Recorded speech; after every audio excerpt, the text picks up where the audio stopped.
بسم اللہ الرحمن الرحیم۔ السلام علیکم۔ میں آپ لوگوں کو ناولوں کی دنیا میں خوش آمدید کہتی ہوں۔ آج ہم جس ناول کا آغاز کرنے جا رہے ہیں اس ناول کا نام ہے سلفائڈ، رائٹر نور راجپوت۔ اس ناول کو باقی ناولوں سے منفرد اس ناول کا نام ہی بناتا ہے۔ لفظ سلفائڈ کا مطلب ہم اس ناول کے اختتام تک پہنچنے تک مکمل طور پر سمجھ جائیں گے۔ آئیے اسی امید سے ہم اس ناول کو شروع کرتے ہیں۔ اس ناول کی کہانی ایک ایسے کردار کے گرد گھومتی ہے جو پہلے کسی دین پر ایمان نہیں رکھتا، اور پھر جب وہ ایمان لایا تو کس دین پر لایا اور کیوں۔ آئیے اس سوال کا جواب جاننے کے لیے ہم اس کہانی کو شروع کرتے ہیں۔ امید کرتی ہوں کہ اس ناول کو پڑھنا اور سننا آپ میرے ساتھ بہت انجوائے کریں گے۔ Let's continue our journey۔ بوندوں نے گر کے غضب سا ہے ڈالا، بوندوں نے گر کے غضب سا ہے ڈالا، موسم میں موسم عجب سا ہے ڈالا، یہ بارش کا بادل بھی مجھ سا ہے رنج، جو چھلکا ذرا سب بدل سا ہے ڈالا۔ ہلکی پھلکی بوندا باندی نے جب موسلادھار بارش کا روپ دھارا تو ایلیا نے چونک کر اس پاگل لڑکی کی طرف دیکھا جو آنکھیں موندے دونوں بازو پھیلائے محبتوں کے شہر میں طلسم خیز جگہ پر بے فکر گھوم رہی تھی، ہواؤں کے سنگ جھوم رہی تھی۔ ماہی ایلیا نے جو شان و شوکت اور پراسرار انداز میں کھڑے آئیفل ٹاور، جسے دنیا کا خوبصورت ترین ٹاور ہونے کا اعزاز حاصل ہے، اس کی خوبصورتی کو کیمرے کی آنکھ میں قید کرنے میں محو تھی، آخری سی کوشش کرتے ہوئے اسے پکارا، ماہی بس کر جاؤ اب، اور کتنا انتظار کرو گی؟ دیکھو بارش اب تیز ہو رہی ہے، ہمیں چلنا چاہیے۔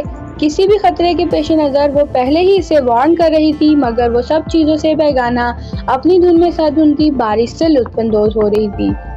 ایلیا نے قریب جا کر چھاتا اس کے اوپر کیا جو لاپرواہی سے بھیگ رہی تھی۔ کچھ لمحات یوں ہی گزر گئے، بارش کی بوندیں چہرے پر نہ پا کر ماہی نے آنکھیں کھولی، اوپر کی جانب سر کو جنبش دی اور چھاتے کو دیکھ کر برا سا منہ بنایا۔ بس کر جاؤ ماہی، پاگل پن کی بھی کوئی حد ہوتی ہے، ایلیا نے ڈپٹا۔ تمہیں پتہ ہے ایلیا، آج 2 نومبر ہے، یہ دن میرے لیے بہت خاص دن ہے، یہی وہ دن ہے جب مجھے وہ شخص پہلی بار یہاں اسی جگہ ملا تھا، ماہی نے ایک جذب سے کہا۔ اور تم پچھلے کتنے سالوں سے لگاتار یہاں تشریف لا رہی ہو، وہ دوبارہ ملا کیا؟ ایلیا نے ماہی کا ہاتھ پکڑا اور اب باقاعدہ چلنا شروع کر دیا، جبکہ ساتھ ساتھ وہ اپنی ناراضی اور غصے کا اظہار کر رہی تھی۔ رکو ایلیا، ابھی صرف شام کے 4 ہی تو بجے ہیں، میں مزید اس دشمن جاں کا انتظار کرنا چاہتی ہوں، کچھ لمحات اس کی یاد کے نام کرنا چاہتی ہوں۔ اس نے کہا تھا میں اسی جگہ ملوں گا دوبارہ۔ پاگل مت بنو ماہی، اب میں مزید تمہاری بکواس برداشت نہیں کر سکتی، ایلیا نے غصیلے لہجے میں ڈپٹا۔ سردی کی بارش میں بھیگنے کی وجہ سے ماہی کے خوبصورت گلابی لب اب نیلے پڑنے لگے تھے۔ ایلیا اس کی کپکپاہٹ واضح طور پر محسوس کر چکی تھی جو ٹھنڈ کے باعث کپکپا رہے تھے۔ لیکن ایک دم چپ، تمہاری آواز نہ آئے، وہ کچھ کہنا چاہتی تھی مگر ایلیا اسے سختی سے خاموش رہنے کا عندیہ دے کر اس کا ہاتھ تھامے تیزی سے گاڑی کی جانب رواں تھی۔ ماہی نے ایک الوداعی پرشکوہ نظر ٹاور پر ڈالی، اس کی آنکھوں میں شکوہ ابھرا۔ آج پھر وہ نہیں آیا۔ جیسے جیسے وہ اس جگہ سے دور جا رہی تھی اسے محسوس ہو رہا تھا وہ کچھ بہت پیچھے چھوڑ رہی ہے۔ ایک شدت سے وہ گزری منزل کی جانب نظریں واں کیے ہوئے تھی، شاید وہ کہیں سے ایک بار اسے نظر آ جائے، پر اس کی یہ خواہش کی تکمیل نہ ہوئی۔ اس کا دل ہمیشہ کی طرح افسردہ تھا، وہ ڈوب رہا تھا، وہ لمبے کڑے انتظار کے بعد بھی نظر نہ آ سکا۔ گاڑی کے پاس پہنچتے ہی ایلیا نے اس کی طرف کا دروازہ کھولا اور اندر بٹھایا۔ تو یہ طے ہے، مجھے اس کا لمبا انتظار کرنا ہے۔ آنکھیں چھلکنے کو تیار تھی۔ اب وہ دیدار میسر نہ قربت نہ سخن، اب وہ دیدار میسر ہے نہ قربت نہ سخن، ایک جدائی ہے جو تقدیر ہوئی جاتی ہے۔ ماہی نے ایک بار پھر سے آب و تاب سے بارش میں نہاتے ٹاور کو دیکھتے ہوئے دل کی گہرائیوں سے سوچا۔ اس سے پہلے کہ وہ مزید کچھ سوچتی، ایلیا زن سے گاڑی آگے کی جانب بڑھا چکی تھی۔ جانے کون سا پہر تھا، ہوا میں خنکی بہت زیادہ بڑھ چکی تھی۔ آرام دہ بستر پر پرسکون نیند کے زیر اثر نظر آنے والا وہ شخص ایک جھٹکے سے اٹھ بیٹھا تھا۔ کچھ ایسے حادثے بھی زندگی میں ہوتے ہیں کہ انسان بچ تو جاتا ہے مگر زندہ نہیں رہتا۔ لیمپ کی مدھم روشنی میں چہرے پر پسینے کی ننھی ننھی بوندیں واضح تھی۔ دیکھتے ہی دیکھتے اذیت کی ایک لہر اس شخص کے چہرے پر پھیل گئی۔ حواس بحال ہونے پر اس نے غصے سے سائڈ ٹیبل پر رکھا لیمپ ہاتھ بڑھا کر نیچے گرا دیا۔ سسکیوں کی آواز واضح سنائی دے رہی تھی اور یہ آواز اس کی روح کو کسی تلوار کی طرح زخمی کر رہی تھی۔ بالآخر اس کی برداشت جواب دے گئی۔ Shut up, just shut up, اس نے بے بسی سے چلایا۔ وہ دونوں ہاتھ کانوں پر رکھ کر اس آواز سے بچنا چاہ رہا تھا، لیکن شاید کسی نے رونے کی قسم کھا رکھی تھی۔ ایسا پہلی بار نہیں ہوا تھا۔ پچھلے 3 سالوں میں ایک بھی دن ایسا نہیں گزرا تھا جب اس آواز نے اس کا پیچھا نہ کیا ہو۔ ایک بھی رات وہ سکون سے نہیں سو پایا تھا اور پھر ایک جھٹکے سے وہ اٹھا۔ اب اس کا رخ اس شفیق ہستی کے کمرے کی جانب تھا جس کی آغوش میں اسے سکون پہنچاتی تھی۔ اپنے مطلوبہ کمرے کے باہر پہنچنے کے بعد اس نے دروازے پر دستک دی۔ وہ جانتا تھا اندر وہ شفیق ہستی جاگ رہی ہوں گی۔ آ جاؤ، دستک پر اندر سے آواز ابھری۔ وہ جھٹکے سے دروازہ کھول کر اندر داخل ہوا۔ سامنے وہ ہستی اپنے بستر پر بیٹھی سورہ یاسین کی تلاوت کر رہی تھی۔ بی جان، وہ تڑپ کر ان کی طرف بڑھا۔ بی جان نے سورہ یاسین کو عقیدت سے چوم کر سائڈ ٹیبل پر رکھے اونچے طاق پر رکھا۔ شاہ بیٹا، تم سب خیریت تو ہے نا؟ بی جان کے چہرے پر پریشانی ابھری۔ وہ بی جان، وہ کچھ کہنا چاہتا تھا لیکن آنسو کا ایک گولا اس کے گلے میں اٹک گیا تھا۔ وہ آگے بڑھ کر بی جان کی گود میں سر رکھ کر لیٹ گیا تھا۔ آج پھر کوئی برا خواب دیکھا کیا؟ بی جان پیار بھرے لہجے میں پوچھ رہی تھی اور ساتھ ساتھ اس کے بالوں میں انگلیاں بھی پھیر رہی تھی۔ جانے دو آنسو کیسے اس کی آنکھوں پر پھسل کر بی جان کی گود میں جذب ہو گئے تھے۔ کوئی اتنا کیسے رو سکتا ہے بی جان، کیسے؟ وہ اذیت سے 2-4 لہجے میں پوچھ رہا تھا۔ بی جان نے اس کی بات پر ایک گہرا سانس لیا۔ کوئی 3 سالوں سے لگاتار رو رہا ہے بی جان، ایک بھی رات وہ چپ نہیں ہوا۔ کوئی اتنا کیسے رو سکتا ہے؟ بی جان کا کلیجہ جیسے اپنے بیٹے کی بات پر چھلنی سا ہو گیا تھا۔ کیا وہ شخص تھکتا نہیں ہے بی جان؟ کہاں سے آتے ہیں اس کے پاس اتنے آنسو؟ وہ چپ کیوں نہیں ہوتا؟ بی جان، کوئی اتنا کیسے رو سکتا ہے؟ وہ بار بار ایک ہی سوال دہرا رہا تھا۔ زخم گہرا دیا ہے تم نے بیٹا، اتنا گہرا زخم کہ تم سوچ بھی نہیں سکتے۔ بی جان نے کہنے کے بعد اس کے سر پر پھونک ماری جیسے ساری بلائیں ٹالنا چاہتی ہوں۔ اسے کہہ دے کہ وہ چپ کر جائے بی جان، چپ کر جائے، خدا کا واسطہ ہے، وہ کہہ رہا تھا اور بی جان نہ مانگ کے لیے سن رہی تھی۔ کتنی ہی دیر وہ یہی الفاظ دہراتا رہا اور پھر تھک ہار کر شاید اس سکون کے باعث جو اسے بی جان کی گود میں ملا تھا اور ایک بار پھر نیند کی آغوش میں جا چکا تھا۔ گریٹ پرکس نے دنیا کے انسانوں کو 2 اقسام میں تقسیم کیا ہے، ایک برومائڈ اور دوسرے سلفائڈ۔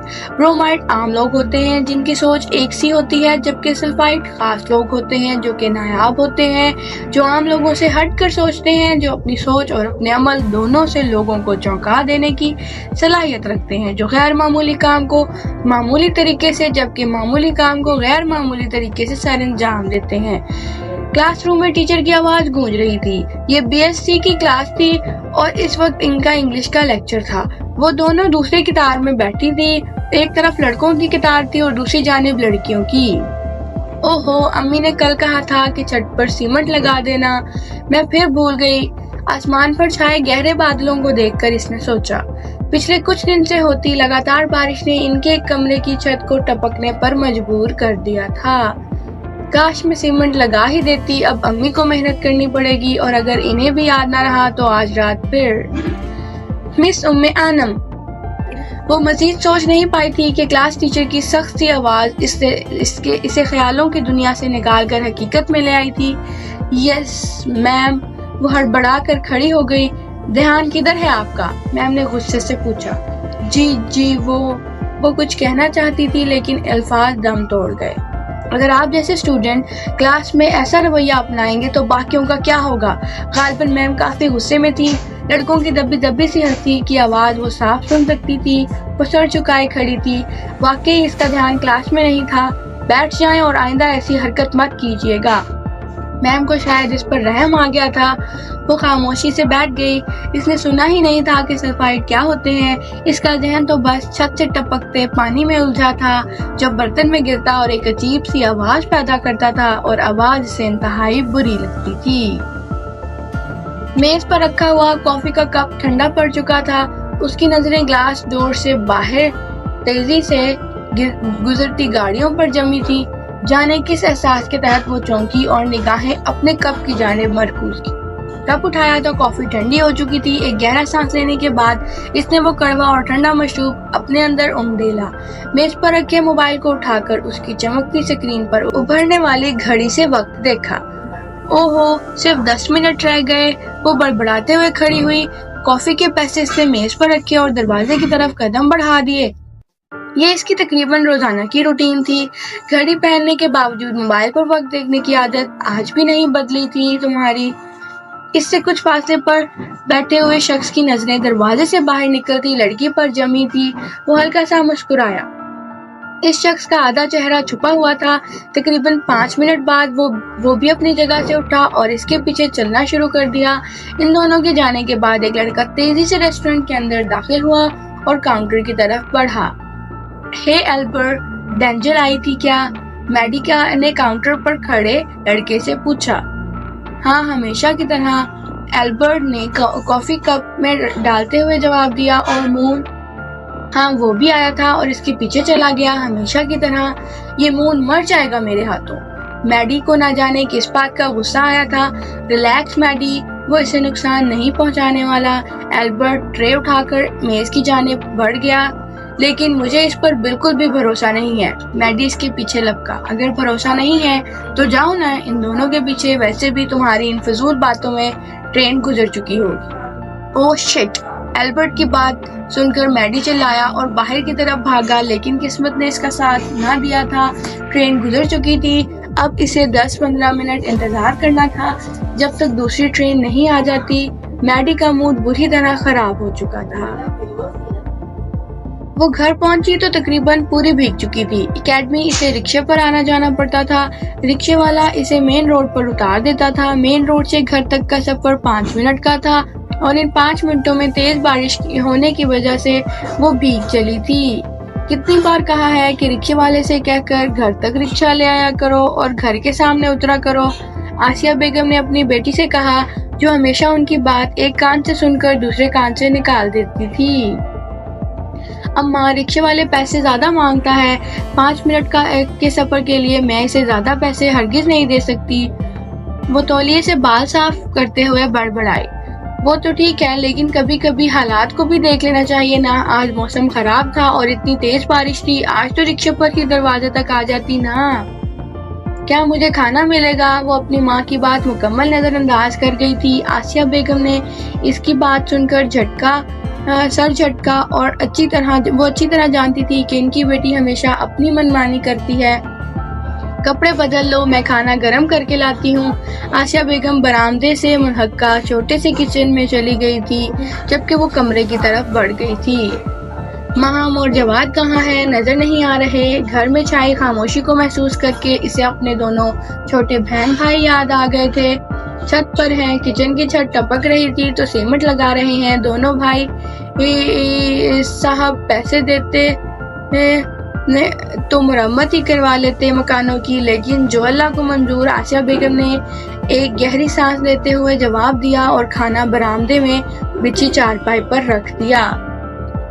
مجھے نہیں لگتا امی کہ وہ ہمیں پیسے دیں گے۔ لوگ یتیموں اور غریبوں کا حق بہت آسانی اور بنا خوف کے مار لیتے ہیں۔ وہ پیسوں کے ذکر پر سخت بدمزہ ہوئی تھی۔ اچھا تم کھانا کھا لو، میں ذرا ان دونوں کو دیکھ لوں، بھیگ رہے ہوں گے اوپر۔ آپ رہنے دیں امی، میں دیکھ لوں گی۔ کھانے کے بعد آپ بس آواز دے کر ان دونوں کو نیچے بلا لیں۔ وہ کہہ کر کھانے کی طرف متوجہ ہو چکی تھی، البتہ ذہن بری طرح انتشار کا شکار تھا۔ شور کی آواز پر وہ چونکی جو گہرے خیالوں میں کھوئی تھی۔ اس کے بالکل سامنے بیٹھے لڑکے کا بیگ نیچے گر گیا تھا۔ ٹرین کی رفتار آہستہ ہوئی۔ مارنے لا ویلی اسٹیشن۔ وہ ایک دم سیدھی ہوئی، اس کا اسٹیشن آ گیا تھا۔ اگر وہ ایسے ہی خیالوں میں کھوئی رہتی تو شاید اسٹیشن گزر جاتا۔ اس نے مسکرا کر اپنے سامنے بیٹھے کم عمر لڑکے کو دیکھا اور آنکھوں سے ہی شکریہ ادا کیا اور پھر ٹرین رکنے پر وہ نکل گئی۔ اس کے بالکل سامنے وہ گاؤں تھا، ہاں ڈزنی ولیج، جس سے 1 منٹ کے فاصلے پر ڈزنی لینڈ تھا، شہزادیوں اور پریوں کا دیس۔ اس کے لیے آج بھی وہ ویسا ہی تھا۔ بہت سے لوگ ٹرین سے اترے تھے اور اب ان کا رخ ڈزنی لینڈ کی طرف تھا۔ تھینکس بڈی، ٹرین سے باہر نکلتے ہوئے اس آدھے چھپے چہرے والے شخص نے سیٹ پر بیٹھے اس لڑکے سے کہا جس نے جان بوجھ کر اسے اشارے پر اپنا بیگ نیچے گرایا تھا۔ اب اس کی نگاہیں اینجل کو ڈھونڈ رہی تھی جو لوگوں کے ہجوم میں کہیں کھو سی گئی تھی۔ وہ تھوڑا سا بے چین ہوا، پھر اسے ایک طرف وہ نظر آ گئی تھی، ہاں وہی اینجل۔ اینجل کو دیکھتے ہی اس کے چہرے پر سکون پھیل گیا تھا اور اب تھوڑا سا فاصلہ رکھ کر وہ اس کے پیچھے پیچھے چل پڑا تھا۔ آج کے لیے اتنا ہی۔ کہانی کو آگے کنٹینیو کرنے کے لیے اور پارٹ 2 کے لیے چینل کو سبسکرائب کریں۔ ویڈیو پسند آئی ہو تو لائک اور شیئر کریں تاکہ آپ کی طرح اور لوگ بھی اس کہانی سے لطف اندوز ہو سکیں۔ کہانی آگے بھی بہت دلچسپ ہے۔ مجھ سے جڑے رہنے کے لیے میرے چینل کو سبسکرائب کریں اور بیل آئیکن پریس کریں۔ Thank you.